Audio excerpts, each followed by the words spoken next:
Nevada is in an affordable rental and housing crisis. I just had to move because the owner of my unit sold it.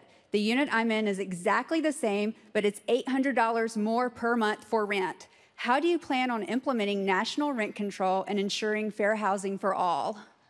Well, Nicole, thank you for raising what is an enormously important issue, not just for Nevada, not just for California, but for Burlington, Vermont, my hometown, and communities all over this country. We have introduced a sweeping housing proposal which will deal, I think, in a very significant way with the housing crisis. What is the crisis?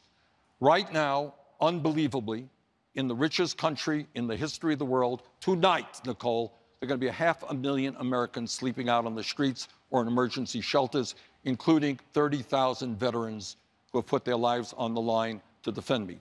Now, what you're saying is that in communities all over this country, often as a result of a housing shortage or gentrification, where real estate developers say, why do I want to build affordable housing when I could build housing for wealthy people? Rents are soaring. We got 18 million families in America spending half of their incomes for housing. That is totally crazy.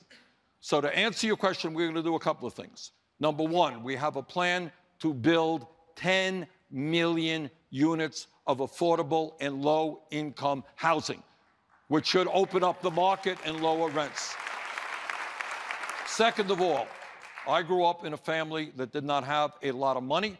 I spent my entire childhood in a rent-controlled apartment in Brooklyn, New York. And that meant that my family, at least, we didn't have a lot of money, but we didn't have to worry about rents, going up by 10, 15%, which many Americans do.